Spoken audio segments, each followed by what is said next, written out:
5খন match বাকি থকা অৱস্থাতে সিৰিয়ে চেম্পিয়ন মিলান ডাৰ্বিত জয়ী হৈ ইটালী শ্ৰেষ্ঠ ইণ্টাৰ এসি মিলানক 2-1 গলত পৰাস্ত কৰি 20 বাৰ স্কুডেটো জয় ইণ্টাৰৰ ইংলেণ্ডৰ প্ৰিমিয়াৰ লীগ স্পেইনৰ লা লিগা জাৰ্মানীৰ বুণ্ডেছলিগাৰ দৰে ইটালীৰ সৰ্বোচ্চ তথা জনপ্ৰিয় ফুটবল লীগ হ'ল সিৰিয়ে লীগ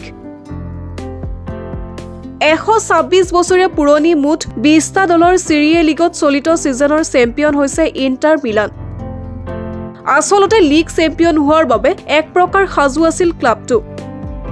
দ্বিতীয় স্থানত থকা এসি মিলানতকৈ 14 পইণ্ট আগবাঢ়ি আছিল এই দলটো কিন্তু মিলান ডাৰ্বিত চিৰ প্ৰতিদ্বন্দ্বী দলটোক পৰাস্ত কৰি সিৰিয়ে জয় কৰাৰ আবেগী সুকিয়া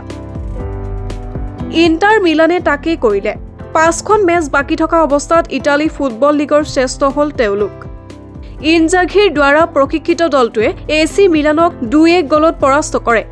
ইয়াৰ লগে লগে ইণ্টাৰ মিলানে মুঠ 20 বাৰ সিৰিয়ে খিতাপ জয় কৰে ইটালীৰ পতাকা ৰঙৰ সৈতে মিল থকাৰ বাবে এই ফুটবল লীগক স্থানীয় ভাষাত স্কুডেটো বুলি কোৱা হয় ইটালী লীগৰ নিয়ম অনুসৰি 10 বাৰ লীগ জিকিলে জাৰ্চিত এটাকৈ ষ্টাৰ বা তৰা বৃদ্ধি পায় 22 এপ্ৰিল সোমবাৰৰ খেলখনৰ অন্তত ইণ্টাৰৰ মুকুটত উঠিল 2টা ষ্টাৰ মেচখনত তেওঁলোকে সম্পূৰ্ণৰূপে আধিপত্য বিস্তাৰ কৰে মাত্ৰ 18 মিনিটতে ডিফেন্ডাৰ আছেৰবিয়ে গল দি ইণ্টাৰক অগ্ৰগতি প্ৰদান কৰে খেলখনৰ 49 মিনিটত তেওঁলোকে দ্বিতীয়টো গল দিয়ে ফ্ৰান্সৰ ষ্ট্ৰাইকাৰ মাৰ্কাছ থুৰামে প্ৰায় একক দক্ষতাৰে ডিফেন্ডাৰ দুজনক পৰাস্ত কৰি বলটো নেটত সুমুৱাই দিয়ে এসি মিলানৰ হৈ 80 মিনিটত তমৰিয়ে এটা গোল পৰিশোধ কৰে যদিও তেতিয়ালৈকে মেচখনৰ ফলাফল প্ৰায় নিশ্চিত হৈ গৈছে খেলৰ শেষত দুয়োটা দলৰ ফুটবলাৰসকল হতাহতিত লিপ্ত হয় এসি মিলানৰ থিও হাৰ্নাণ্ডেজ কালাব্ৰিয়া আৰু ইণ্টাৰৰ ড্ৰামফিজে লাভ কৰে ৰঙা কাৰ্ড যদিও এই মেচখন এসি মিলানৰ ঘৰুৱা মেচ দুয়োটা দলে একেখন ষ্টেডিয়ামতে খেলে বহুখিনি কলকাতাৰ বৃহৎ মেচৰ দৰে ঐতিহাসিক সান সিৰো ষ্টেডিয়ামত ৰেফাৰীয়ে চূড়ান্ত হুইসেল বজোৱাৰ লগে লগে ইণ্টাৰ ফুটবলাৰসকল উল্লাসত ফাটি পৰে